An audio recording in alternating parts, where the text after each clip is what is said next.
I'll first give a quick introduction about myself and the project. Then we'll move on to the research question. I'll quickly give you an overview of the theoretical framework, the methodology, and then my preliminary findings that I have. And then I have 3 questions to get an idea from the participants about what they think. So,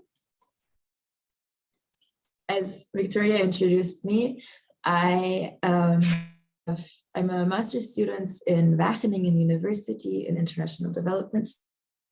Before this, I did my bachelor's in Groningen, also in the Netherlands. And while my parents are German, I grew up in a very international background, spending most of my childhood.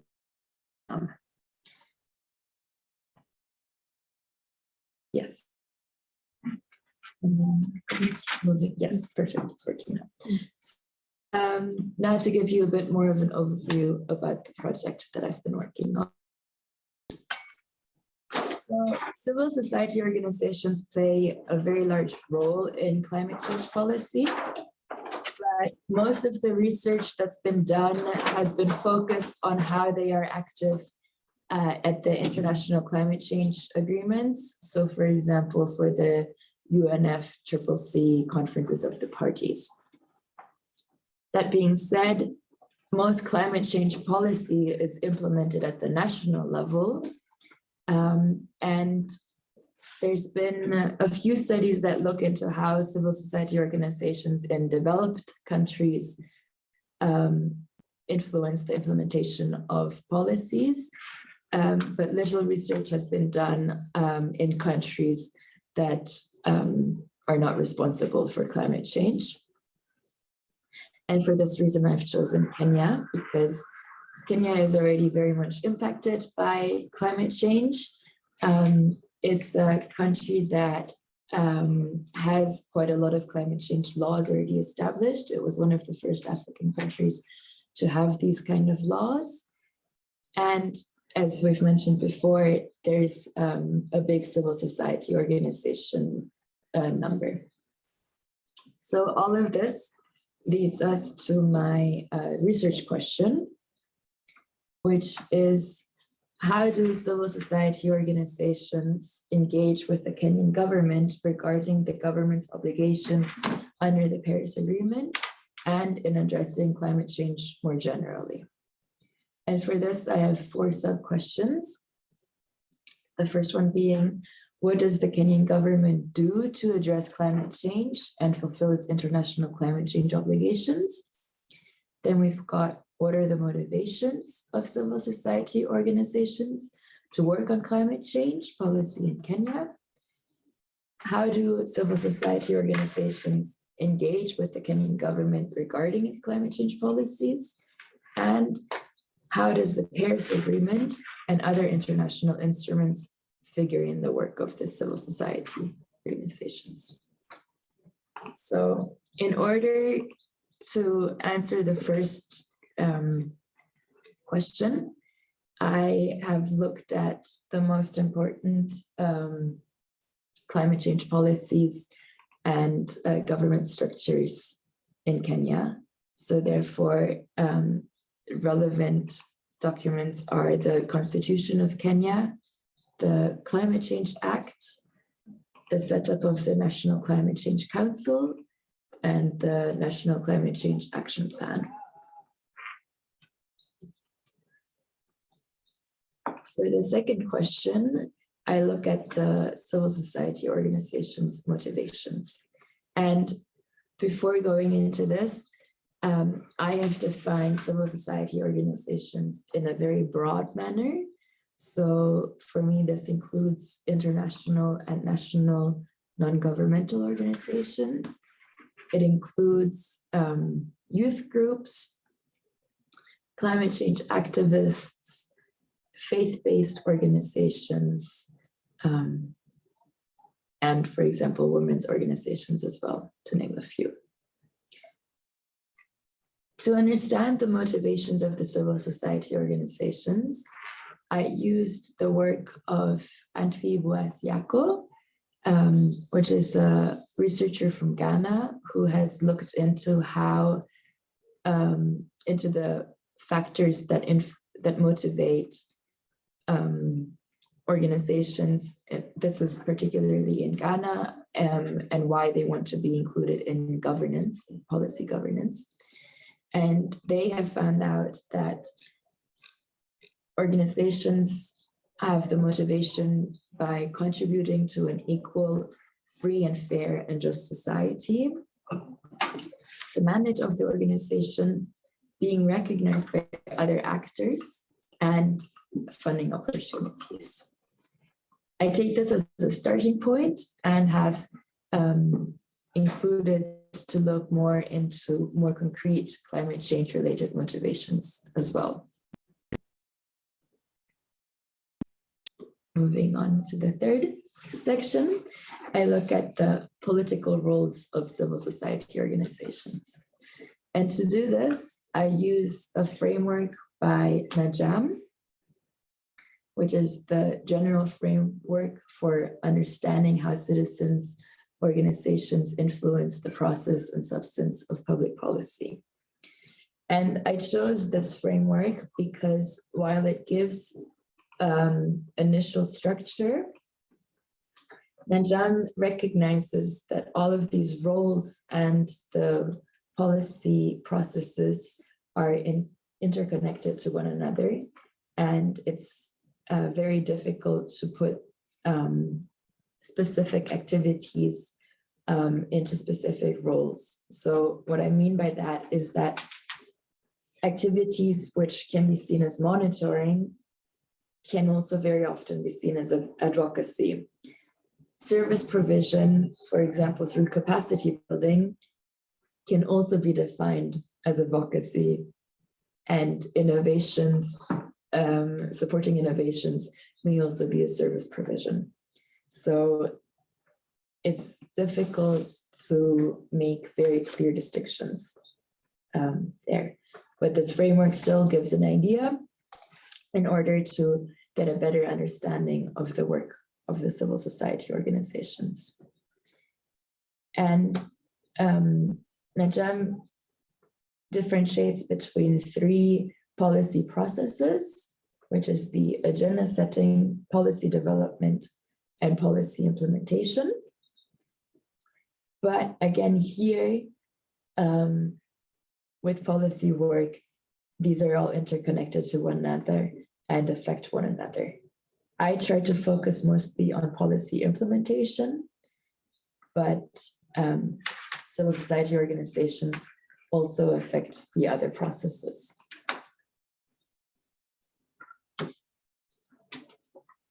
Then, in order to answer the last question, I look at how these different international agreements, such as the Paris Agreement, the Sustainable Development Goals, or the African Union Agenda 2063, affect the civil society organizations and how they use these agreements in their everyday work. To move on to my methodology, I created document analysis of the different policies of the websites and the publications of the civil society organizations. My main task was conducting 20 semi-structured interviews with different civil society actors. And this was done through network sampling and also purposes sampling. So these needed to be civil society organizations active in Kenya, and they needed to have some sort of internet presence, either through a website, through a Facebook account or a Twitter account, where they showed that they were active in climate change activities and were somewhat connected to government actors. I contacted around 50 organizations and had interviews with 20 of them. And these interviews lasted between 30 minutes and 75 minutes, most of them closer to an hour. And I tried to make sure that it was a high diversity in civil society organizations. So first of all, the different groups that they represent, youth groups, international organizations, national ones, networks of civil society organizations, and women's organizations. But also I had organizations that either only focused on climate change activities or had various topics, or climate change was only one of them. And then the second part is that some organizations were focusing mainly on the national level, the subnational, and some included also the international level. So I've just finished conducting the 20 interviews, and I now need to analyze all of the data that I've gotten from that. So my preliminary findings have been that the county level is very important in Kenya. Initially, I wanted to focus mainly on the national level for policy, but I very quickly realized, also talking to the civil society organizations, that most of the work is being done at the county levels. The second finding is that there's a strong interaction between government actors and civil society organizations. They work very closely together and have strong interactions between one another, where sometimes the civil society organizations approach government, but also in other instances, the governments approach civil society organizations to do work together. Civil society organizations work together very often, even if they have different priorities in their climate change work. So for example, some organizations look at climate change policy from a youth perspective, other from a gender. Some have a high focus on agricultural activities, but they all work together. But quite a few organizations have mentioned that there's a strong need for better coordination between the civil society organizations in order to ensure that work isn't being done double in some areas and not in others. Also, funding is a very important topic, both from the government perspective and from the civil society perspective, that the organizations have mentioned that especially county governments look for civil society organizations for funding opportunities, but also just for support in conferences, in policy development, and in capacity building. Civil society organizations are very highly reliant on donors, and this especially being international donors. Then civil society organizations are active in all 4 roles identified by Najam. So they take the role of monitoring activities. This is both by the organizations themselves, but also by government activities. They mostly conduct advocacy. They support innovations and try to upscale those climate change innovations. And they provide services both to the communities, but also to the government, for example, through capacity building. And for advocacy, it's similar, that a lot of advocacy is done in regards to the government, but there's also a lot of advocacy for the community, for community members to get a better understanding of what climate change is and how they are affected by it and how they can adapt to it as well. And there we go to the next one, which is that for most civil society organizations, community involvement is very important. They really want to make sure that in their work, they include the voices of people most affected by climate change and also by the policies. My last finding is that international agreements play a role in the sense that they create legitimacy.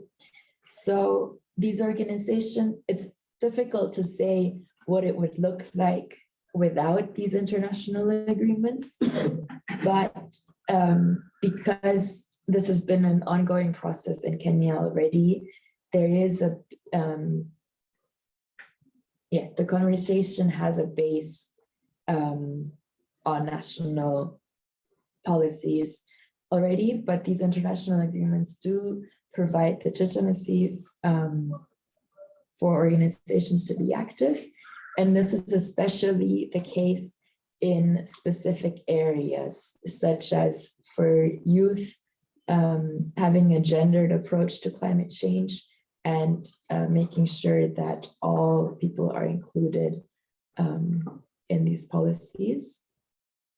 And their organizations rely on international agreements to justify their work. So these are my preliminary findings. I'm happy to share again once I've analyzed all of the data to see what else there is, what else there is out of this. But I now have a few questions for everyone joining us today. I would be interested to hear about your ideas. So these are my 3 questions I have for you. And I'd be very interested to hear, especially also maybe if you're from a different country other than Kenya. But yeah, if somebody has some ideas, it'd be great to hear from you.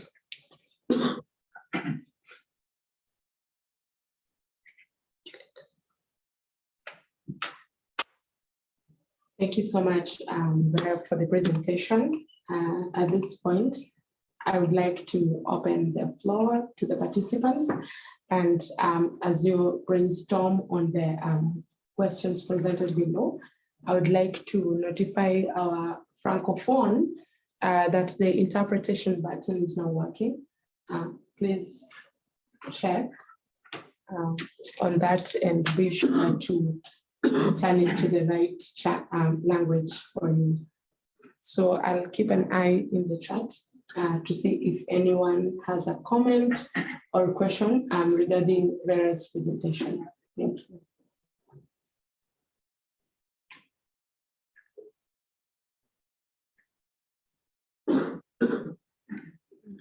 Great. Thanks, Juliet, and also thanks, Vera. I think that's a good kind of overview of your work that you have been looking at. And also just to emphasize that, as Vera has mentioned, she's yet to analyze the data that she has gotten from the key informant interview. So I think we do expect some more findings also in her publications that she will be doing right after this, because she just completed her fieldwork or kind of exercise of interviewing them. So there's a question from Tawaswa in the chat, and it says, nice presentation. in many cases, CSOs along the way miss their initial objectives and end up being eaten by politicians, which is very true. Thanks for highlighting that. In your assessment, have you encountered this? And it says this is common in Uganda. Yeah, that is something that I have noticed, is that the interaction between the government and the civil society organizations are very close, that but because they are so closely related to one another, you do get the impression that in some cases the government actors have the higher position and are able to get the civil society organizations to provide resources for the government, or if this is in capacity building or in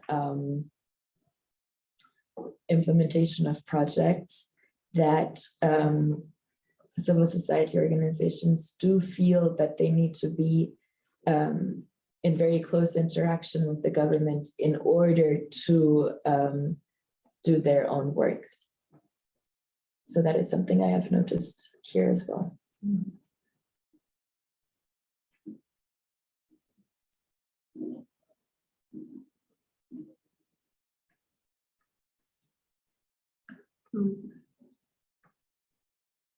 Great, thanks, Peter, for starting us with the questions.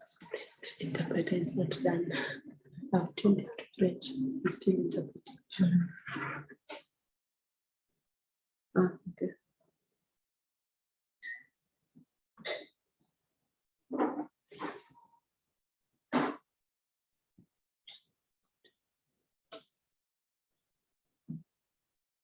Yeah, thanks, Peter, for that. And I'm sorry for the delay. We were giving time to the interpreter to translate that to our Francophone. Yeah, but the floor is very open. And this is something that I believe and almost everyone can relate to as far as engagement with governments and policy processes is concerned.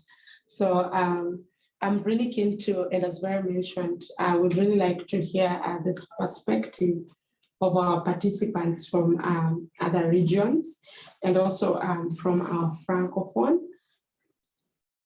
So at this point, I would like to hear from Mr. Alvin Lutun. What are the main challenges of CSOs in your country, and what are some of the strengths? Sorry for putting you on the spot. Hopefully I can hear from you.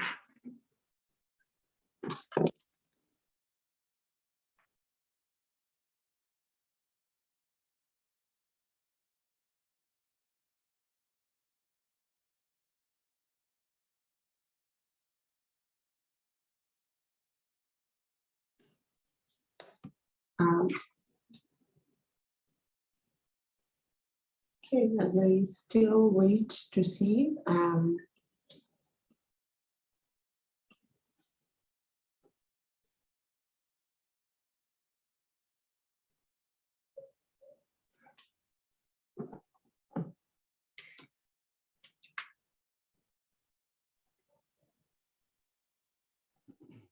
I muted. We can speak in English? Yes. In French? You can in use. French. All right. My Awesome. English is not so good. Okay. Awesome. So to our Anglophones, kindly turn onto the English interpretation as he will be communicating in French. And I see Kofi is also unmuted. So Kofi, you will come next after Kwai.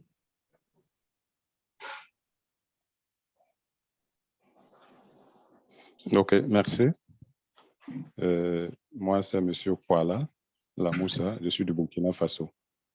Voilà, pour cette question, ce qui concerne notre pays, je peux dire que ces acteurs influencent un peu à deux niveaux. Voilà, les acteurs influencent à deux niveaux, notamment par le plaidoyer.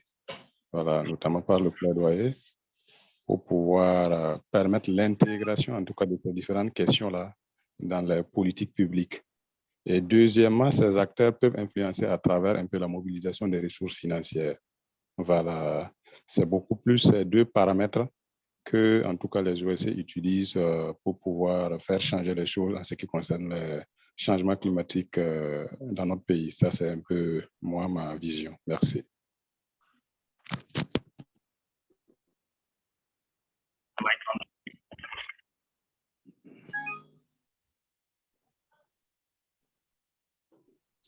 Thank you so much. Not sure if Vera had the question or it should come again. Yeah. Contribution. Yeah, it was just. Okay. Yeah. Thank you But so it's- much. Yeah. It's similar here, I think in Kenya. I haven't looked into the climate finances here, but from the civil society organizations that I have talked to, they have mentioned that a lot of the financing directed toward climate change in Kenya comes through civil society organizations here. So I think it's similar.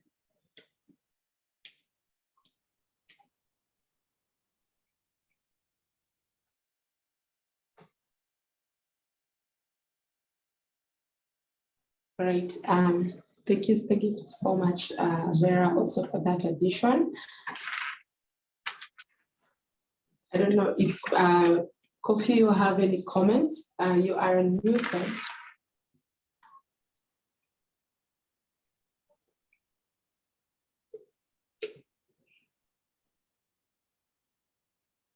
All right.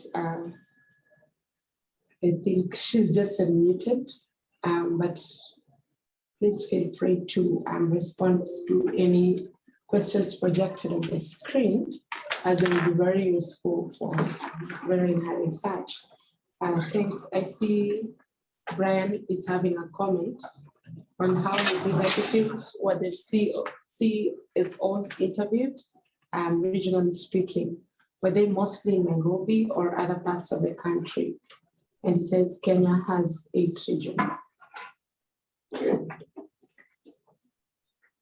So most organizations were in Nairobi, based in Nairobi. I conducted quite a few of the interviews online, so I could also talk to organizations based in other areas of Kenya. What I haven't done yet, and I think that's very interesting, is to see which counties they are working in, because even the organizations based in Nairobi, most of the time are working mostly in other counties as well. And there, I personally have the impression, but I need to see this more fully, is that there's a few counties get mentioned very often, whereas other counties then don't get mentioned as often. So I see also a bit of an imbalance of where civil society organizations are focusing on, which counties they're focusing on. I'm personally not quite sure yet why that is the case, but I think that might also be one of the reasons why civil society organizations need to collaborate more strongly with one another to make sure that they diversify the regions that they're working in.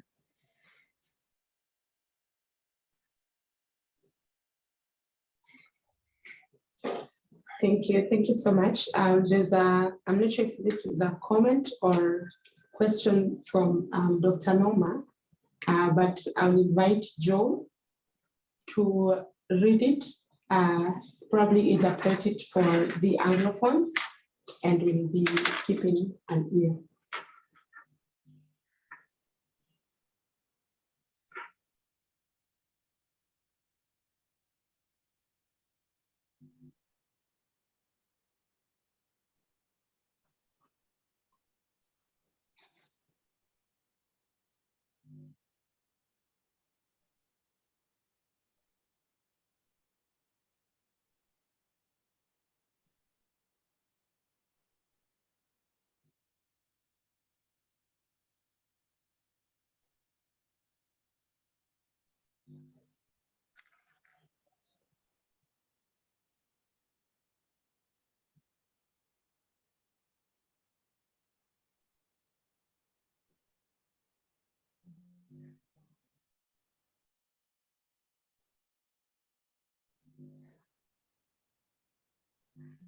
Right.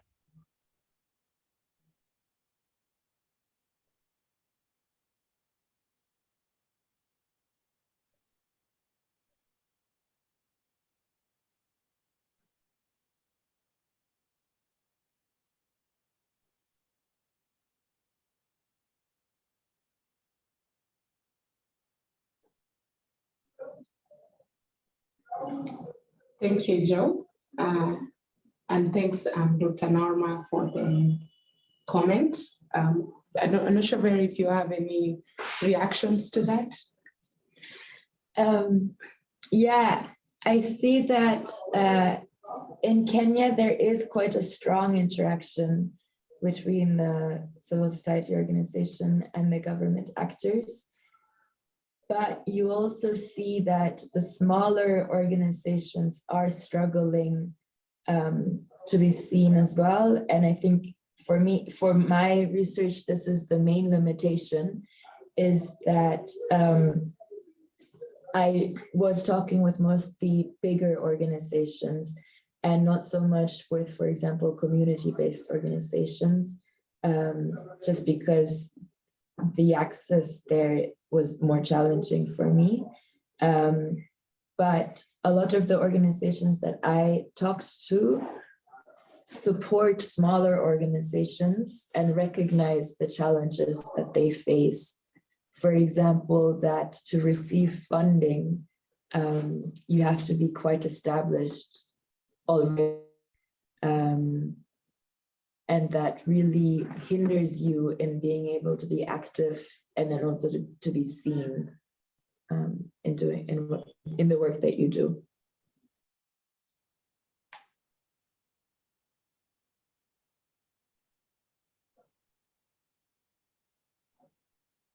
Thank you, Vera.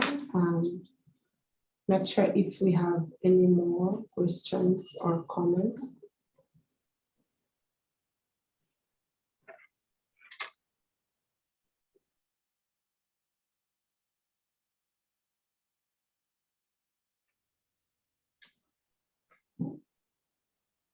Well, I don't see any more, but please, if you'd like to respond to any of the questions projected, please reach out to me directly, and I'll be glad to connect you with Vera to get perspective. At this point, I want to welcome the RN Secretariat team present here with me in Nairobi, just to check if any of them has any views or responses to this research before I welcome our research manager and the executive director.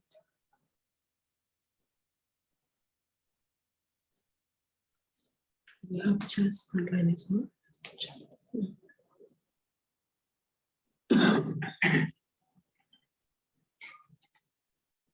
Okay, as we wait for more comments from the team, and I see Charles is joining us as well, so please jump in if you have any further comments. Maybe what I could say, this study is actually very timely, because this is a time that we're trying to kind of see, and a lot of study has been done. I remember I was doing a study on seeing the extent to which non-state climate action is kind of happening in Kenya sometime back. I think that was in 2019.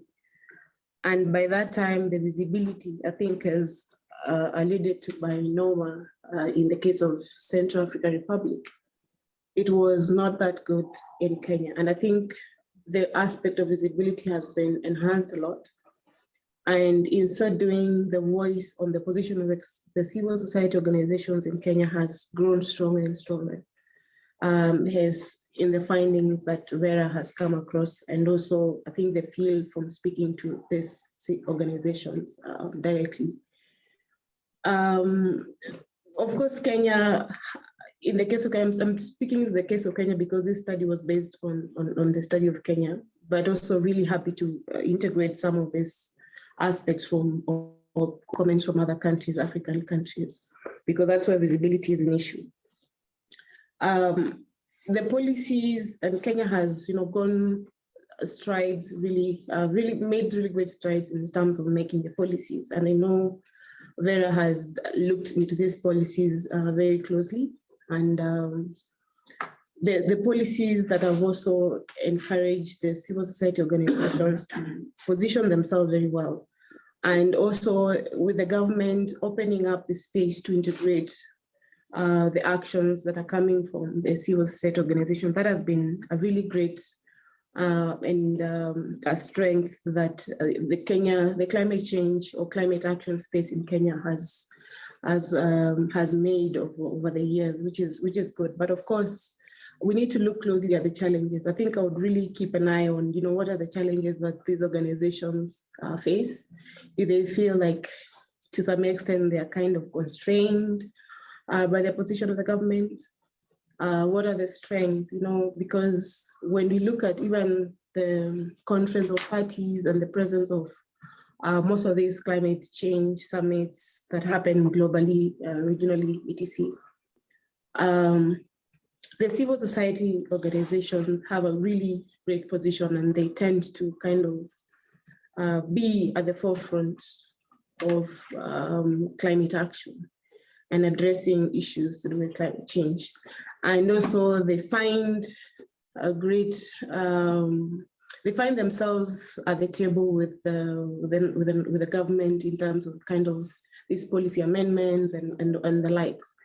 So from the study perspective, I think this might look maybe differently from the side, but I think we want to really interrogate this, the challenges to see the constraints. And now that we're talking about the loss and damage fund and all that, so the discourse now, the just transition, we need to kind of keep an eye and just interrogate further to see what are the trade-offs and what are the kind of gains of the position of the CSOs and all that. So I really look forward to seeing, what you can find from this study. And if possible, I think if we can integrate, or maybe we can have more comments from other countries of African countries on how we can kind of strengthen this subject, I think that would be really great. I don't know, Mola, anybody? Just. Yeah. Thanks, Vicky. Thanks, Vera, for the presentation. So, in regards to the strength of CSOs in climate change, so most CSOs are meso-level organizations. Hence, they are more informed on the impacts of climate change to various vulnerable groups and communities, e.g. the smallholder farmers. So it is with this information that they can elevate to climate financing forums for funding, as well as climate action policies forums, so that they can bring these impacts of climate change to vulnerable groups, to just highlight the impacts of climate change to vulnerable groups and communities. Thank you very much, Vera. The study is timely, and I like the fact that there are key issues that you have highlighted. And when it comes to something like the question of climate change and like now adaptation, we are trying to look at the question about now measuring some of the metrics in adaptation. And one of the things that we feel like this kind of a study will be an opener to is the question of what impact then do we have with some of this CSO engagement in terms of developing some of these tools for measuring adaptation metrics. And in Africa in particular, we are keen with that question of there's some sort of a divide between like even climate change intervention and development intervention. or are we looking at pro-poor interventions in the name of CSO involvement in climate change? So that kind of debate or discourse is really rich in terms of helping develop a robust framework that is not only local, but it cascades all the way to national and at the global platform. So that's important. And the other question that really boggles scholars is the whole debate or discourse in terms of who do the CSO speak for, or who do they really represent? CSOs representing locals or local community and the vulnerable community as they purport, or do they represent the government because of the cozy relationship and the kind of working relationship which is almost blurred?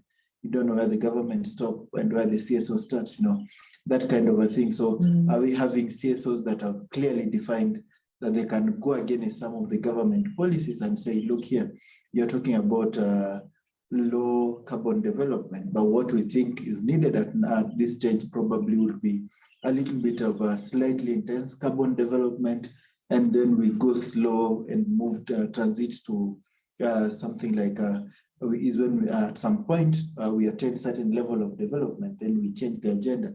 And that brings me to the next point.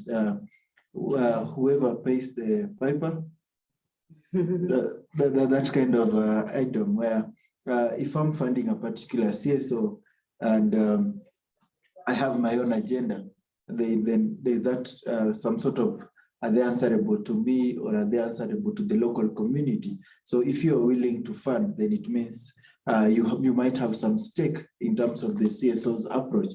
So the question then becomes civil society is about the voices of the vulnerable that are left out, because they are called, they are also in loosely term, we can refer to them as non-state actors.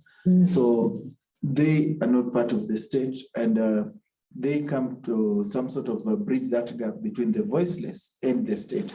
So if the state, for instance, is funding some of the like human rights organizations, so how do you draw that boundary? So these are just some of the pointers to this kind of a great study, and you are at the point where you're doing the discussion. So we are looking forward to the results section, and maybe you'll touch on some of these issues that we are highlighting. So thank you, really, thank you so much. And we look forward to this kind of engagement in some of our topics, like on agriculture and just transition, on issues of energy transition and clean cooking. These are all spaces where CSO are. So it's really important for our workers. So thank you. Thank you. And I think that's also where, of course, there are many differences between developing and developed countries, but I think where developing countries face even more of a struggle is what you've just mentioned, is that they have, in a way, 3 different groups that they need to coordinate with. So the government, the communities that they represent, but then also the funding, which is most of the time international. And so the international funders have, for example, asked the organizations, is the funding more enabling or restricting for you? Because they are, in some cases, the organizations would really like to do something where they think that this would be really important for the community, but they need to write their projects so that the funders are happy with it as well. And so this is something that you don't have as much in developed countries, where most of the funding that civil society organizations get is from the government, from their own government. So here you have another factor involved, which doesn't always make it easier.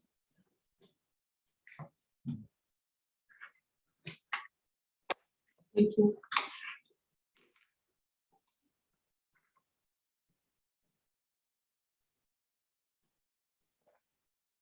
Thank you so much, Vera. There's another comment written in French from Kola, and another one from Brian. So I would like Joe to assist in interpreting the question. And then also he will do French interpretation of Brian's comment. And then we'll hear comment or question. I'm not sure which one. Joe, please.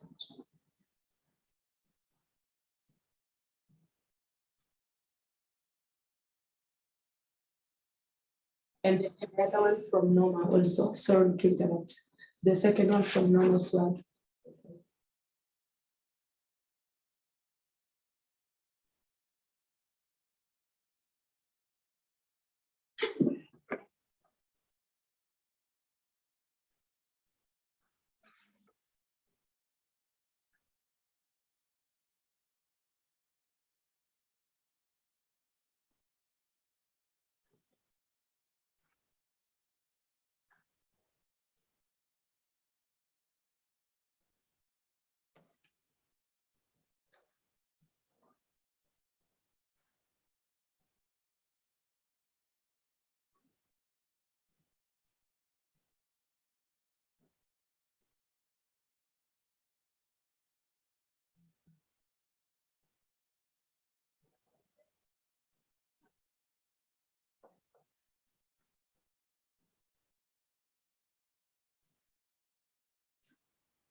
Yes, that's okay.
Yeah.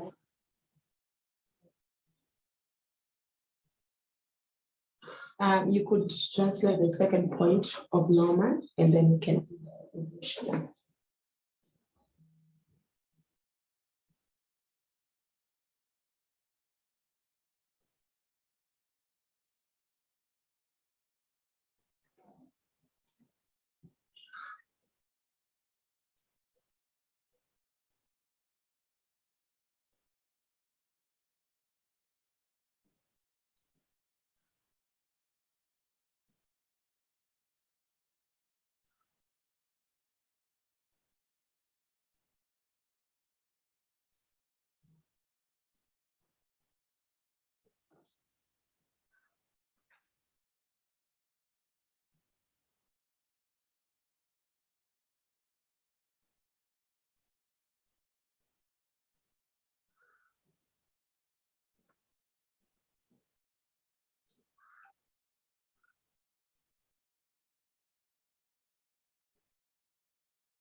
Just pause for a moment, please. Vera, do you have any reactions to the comments, or we should proceed to the English?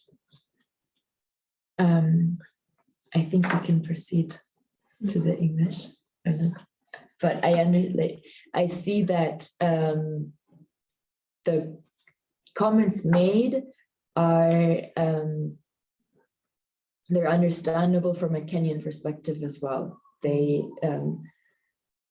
yeah, while the Kenyan situation is different from the other countries, they do resonate here as well, I think.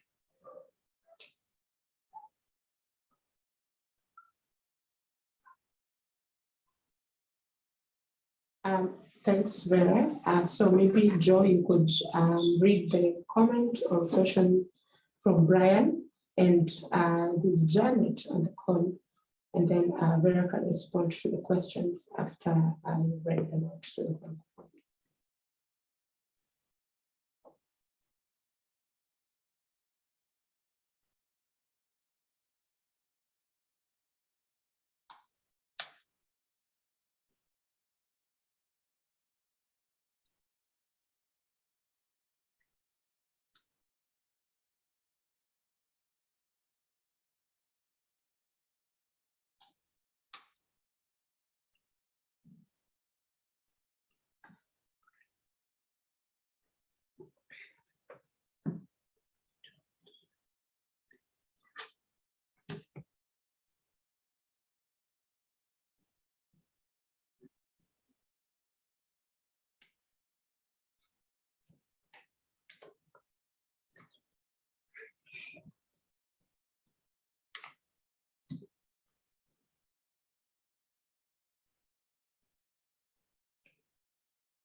Thanks, Joe. You could also read the comment from Janet, and then Vera can respond to the two.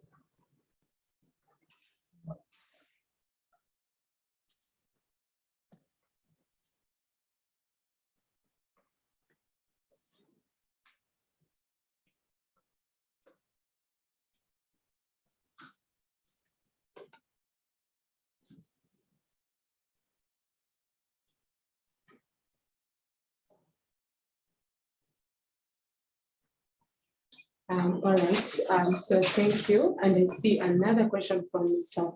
Waswa, but I'd like Vera to respond to the two first, and then we can take the question from Peter.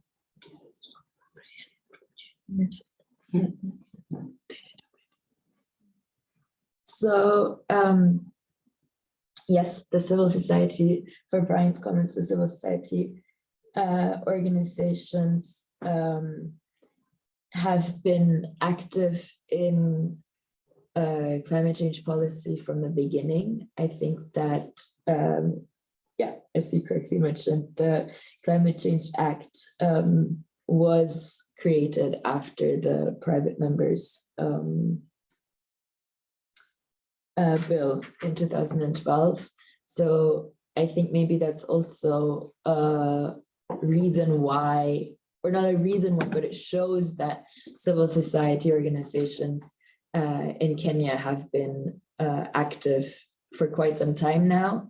Also, and I think that's interesting, somewhat independently from the international arena, that you do find now there are organizations that when you ask them, since when have you been involved in climate change activities, you really see that it's been starting around 2015. And I think 2015 is really the year where climate change became an international discussion. So you do find quite a lot of organizations that follow this line of,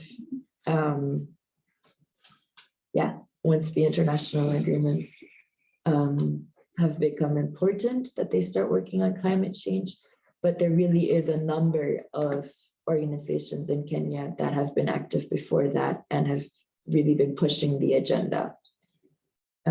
Yeah, I tried to focus mainly on actual implementation, but this is actually a little bit tricky. As I've mentioned before, implementation and policy development go very much hand in hand. And I think talking to the organizations, what's really been a focus for them now is making sure that the county governments take the national policies that need to be implemented and create their own policies for the specific counties in how they're going to implement the action. And I would say on a advocacy policy front, saying this now without having analyzed the data completely, is that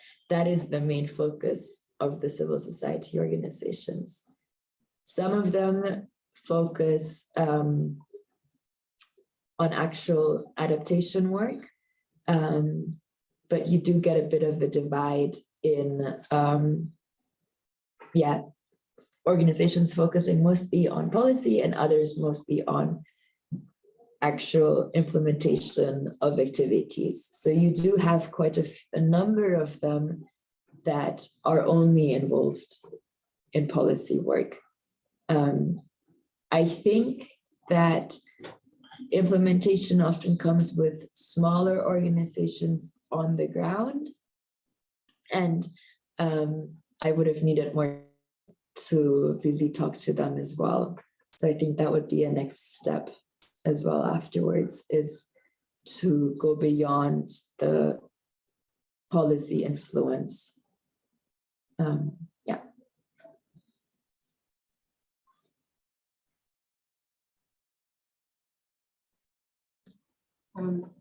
Thanks, Vera. So there was another question from Janet, which you can respond to both. Yeah, I think I, in a way, already answered Janet's questions. It's very interesting in that I think, as I said, most of them do focus on mainly policy work and making sure that the county governments are now able to implement the policies. There's also a big focus now on the FLOCA, the Fund for Local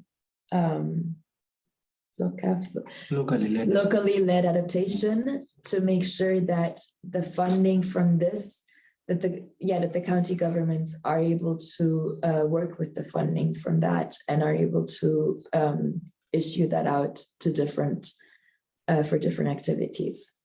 I think that's the main focus at the moment.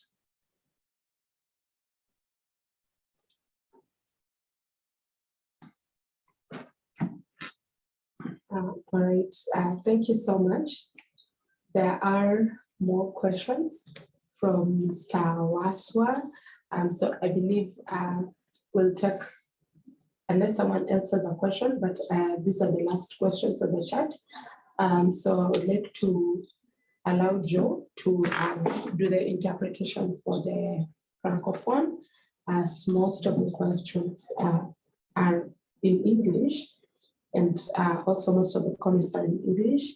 And in the meantime, Vera is taking note of the questions on the chat, and she'll be able to respond.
So there are a couple of questions from Brian. You might want to read those as well, as Vera is preparing to respond to the questions from Mr. Peter, Brian, and Dr. Nono. Thank you so much, Dr. Nono, for the comment. I've seen it, and we'll be responding to that shortly.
Sure, yeah, please go ahead.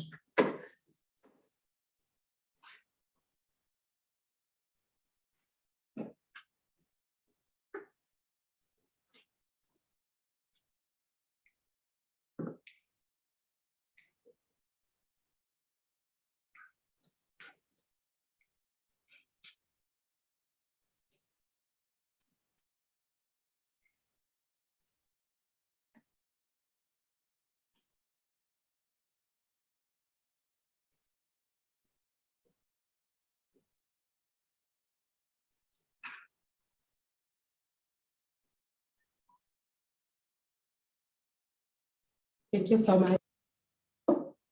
So at this point, I would like to bring in Vera. I know it's a plateful, but you could just give summaries where possible. But also these questions, I believe some of them are very key in also informing some of your findings. Please go ahead. I think a lot of these questions are connected to one another. That of course there is, I think even the comments made of there needs to be more coordination between the civil society organizations themselves shows that while there are many positives of them working together, they do also face challenges.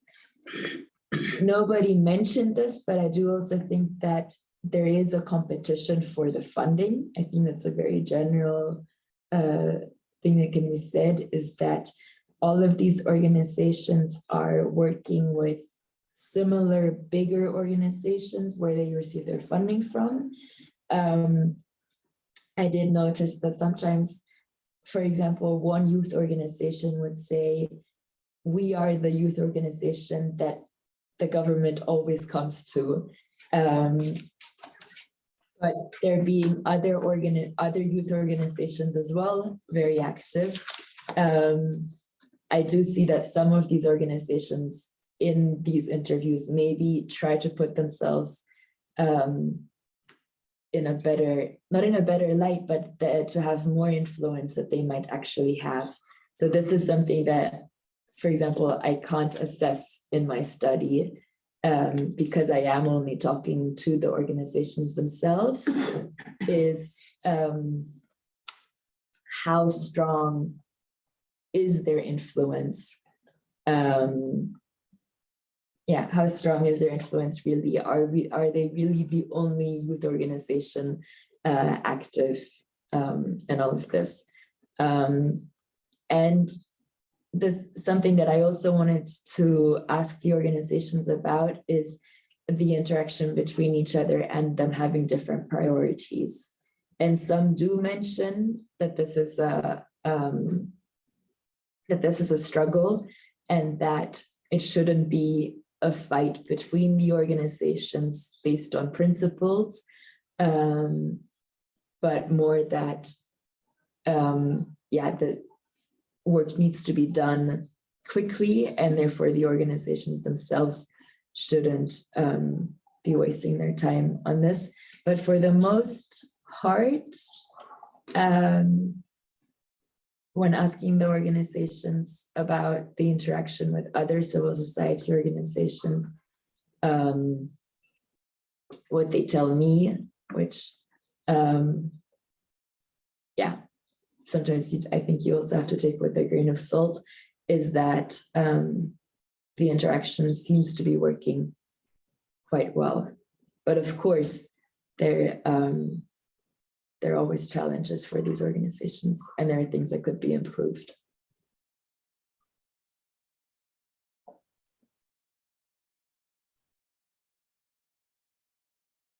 Thank you so much, Vera. And I will read the last comment from Dr. Norma. She says, influencing policy without action equals to no effectiveness or result. But when you bring together advocacy and research, then that's a 10 over 10, because it's the reality that is explained and advocacy pushed to action. Thank you so much, Dr. Norma. So at this point, I would like to welcome Dr. Johannes for final comments, even as we draw to a close.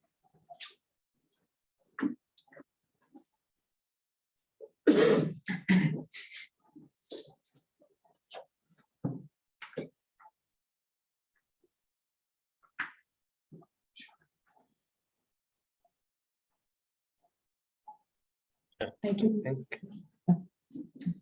Oh, good. Thank you very much, Juliet. I'm grateful to listen to the very interesting presentation by Vera. And this coincides with one of the events we convened yesterday at the Africa's Future conference here in Cologne. And we were looking at justice in terms of, climate justice, especially for the future of Africa.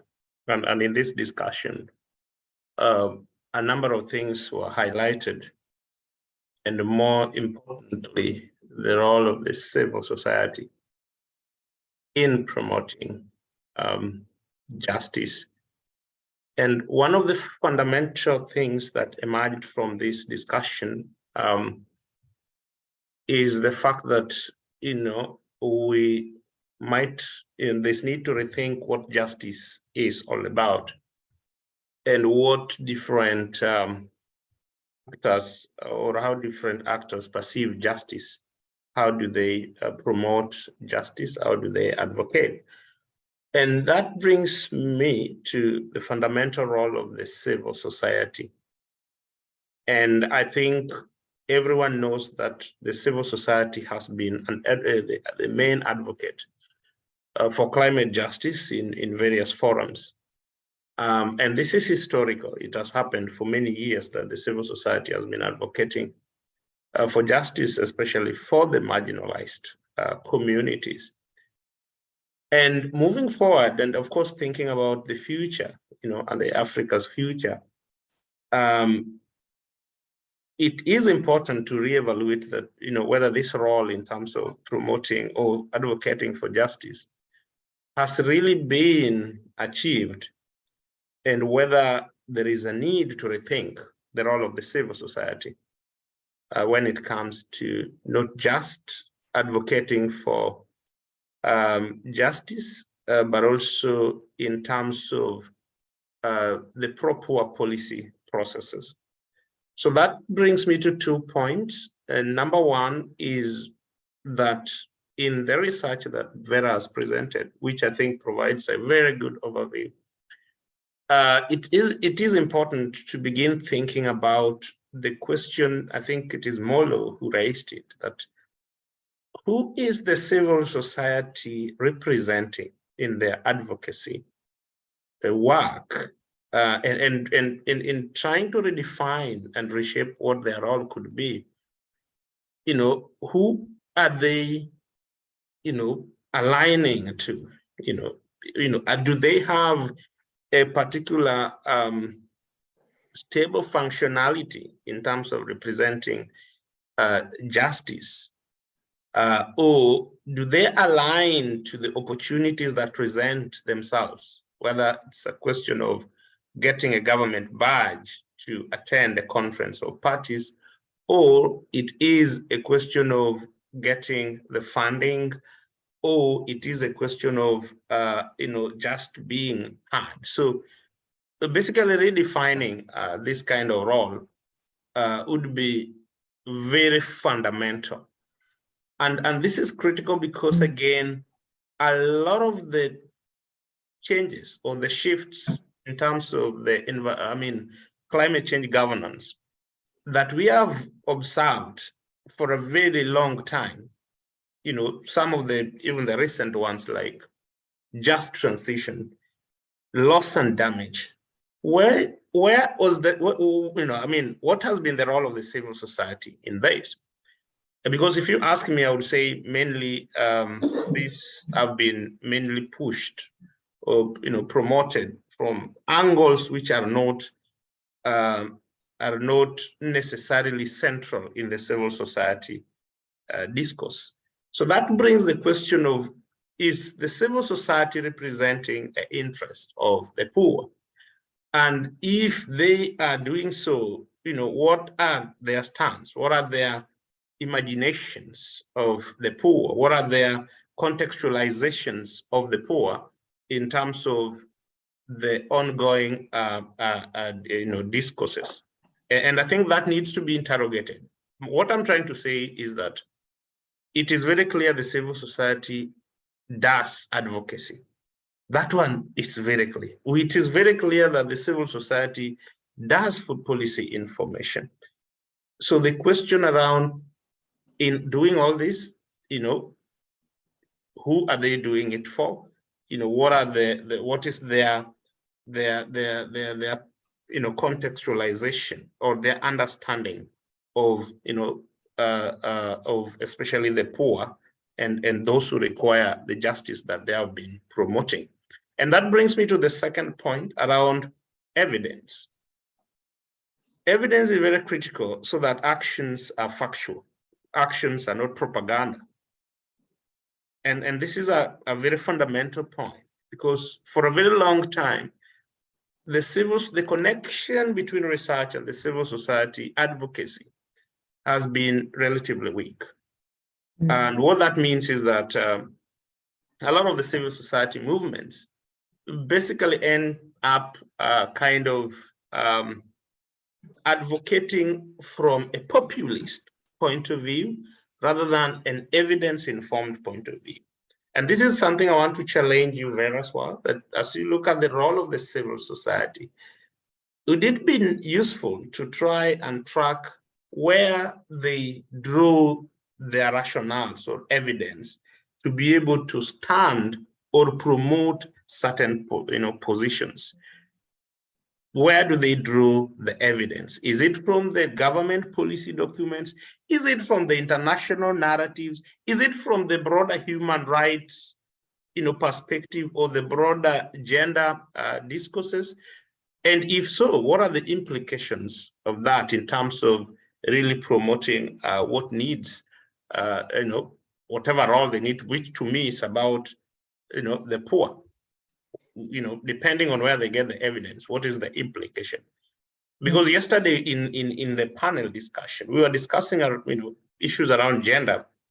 and the implications for just transition. And what was coming out is that there's a lot of great movements that are really advocating for some of these ideas around gender and the rights of women and all that. But there were concerns that some of these push, the way these ideas have been pushed, have in a way created more inequalities, especially at the local level, where there are men who are now feeling so disempowered, in families or in localities or in farming villages, compared to women who are now more empowered. They're in women groups, they are able to get climate information through these groups.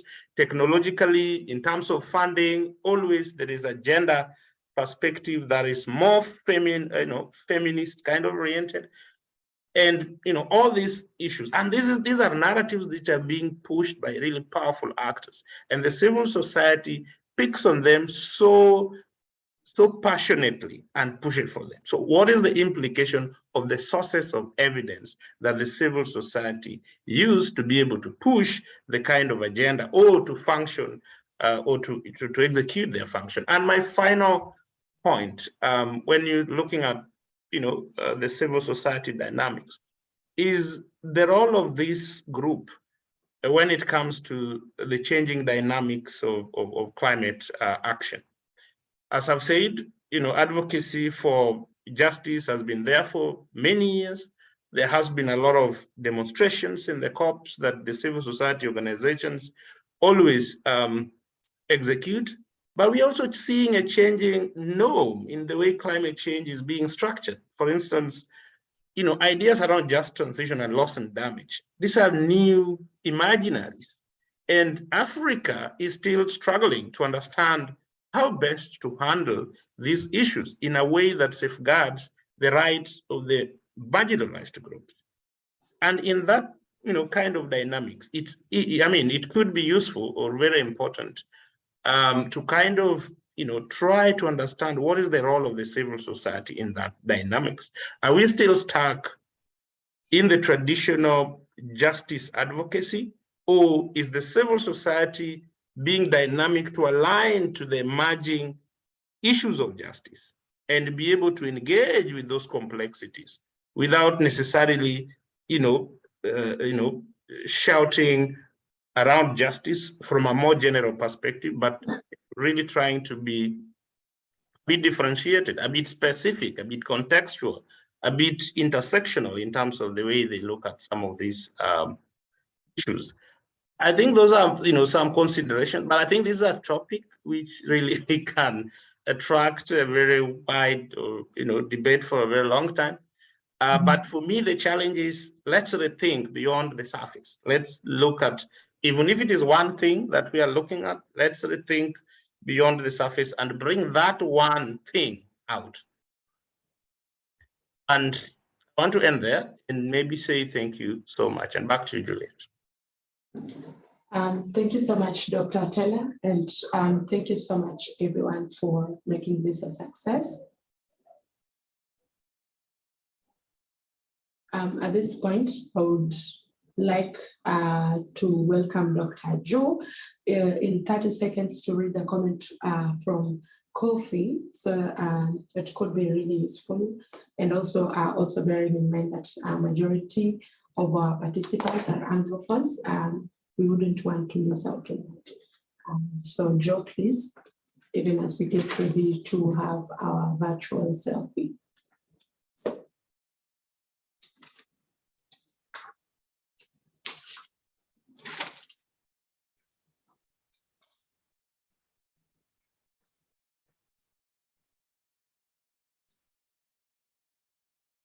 Okay.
Thank you, Joe. I think we lost you for a minute from our side.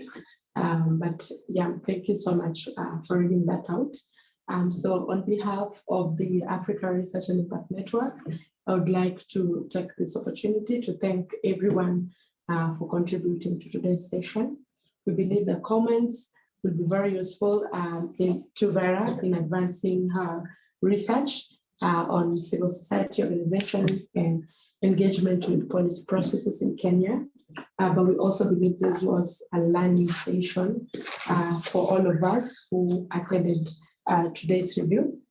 I also like to extend my most sincere gratitude to you, Joe, for making this a huge success. And to our team of Francophone, thank you so much. I think today your engagement was just top-notch. Thank you for the comments and bringing in a different perspective to this study. So we also really appreciate you and Dr. Joe for facilitating this process so professionally, so wonderfully. So thank you so much. At this point, I would like to call us to turn on our cameras for the virtual selfie as our tradition at ARI. And thank you so much, Kola and Peter. You are the first ones to do that. We do appreciate. Thank you so much, Joe. Good to see you.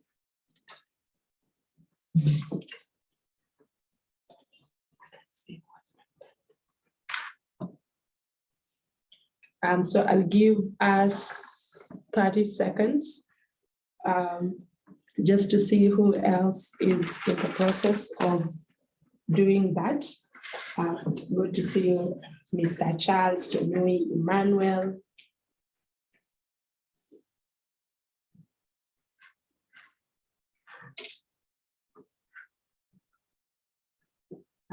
Anyone else?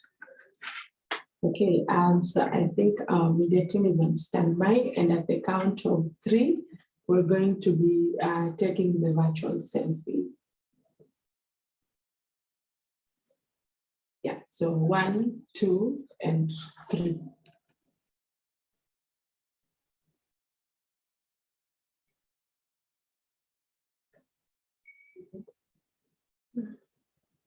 All right, I think that's it. So thank you so much. I see Norma is trying to turn on her camera. Unfortunately, you've missed the selfie session, and in the interest of time, we do apologize for using 6 minutes of your time. I know time is of essence for all researchers, so apologies for that. We always keep time, same for today, and we also are really keen to take in your comments and feedback regarding this very critical research for Vera. So until next Friday, I have been your host, Juliet, and we look forward to seeing you again for our next series on adaptation metrics and why this is important for Africa. Thank you so much, and you're free to leave at your pleasure.